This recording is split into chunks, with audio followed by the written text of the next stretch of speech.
So in this part, we will discuss about the concept of latent heat. So you see this picture. So this is the graph which shows the concept of the latent heat. So during phase transformation, you see when heat is supplied to the substance, then there will be no increase in the temperature. So it is because that heat it is used to break the intermolecular force, so which is an essential force.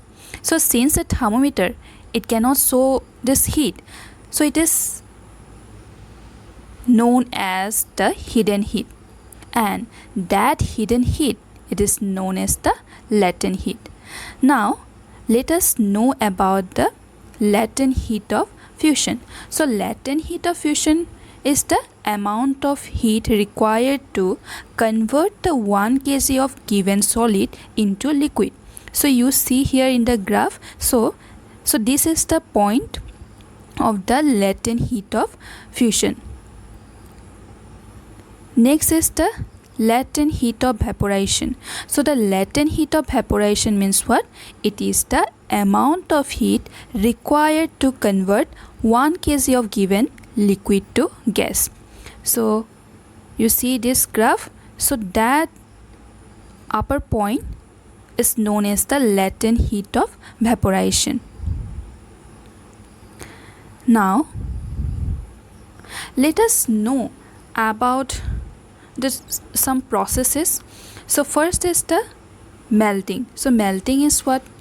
So it is the process of conversion of solid to liquid on heating at the melting point. And melting point means what? It is the temperature at which the given solid start melting. So you could see in the picture how the ice have started melting. Next is the boiling. So boiling is what? This is the process of conversion of liquid to gas on heating at the boiling point. And this boiling point is what? It is the temperature at which the given solid start boiling. So you see this picture, the water, how it is boiling when the heat is supplied. Next is evaporation. So evaporation means what? It is the phenomena of conversion of liquid to gas at any temperature. So you see this picture how this evaporation is taking place. So evaporation it is a natural phenomena, and it used to keep on taking in our surrounding.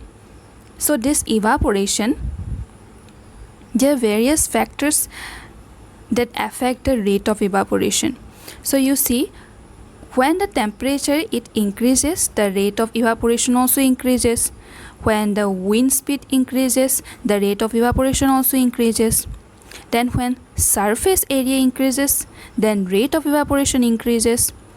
But when humidity increases, then the rate of evaporation it decreases. So this evaporation, we can say that it is a gradual process or a surface phenomena.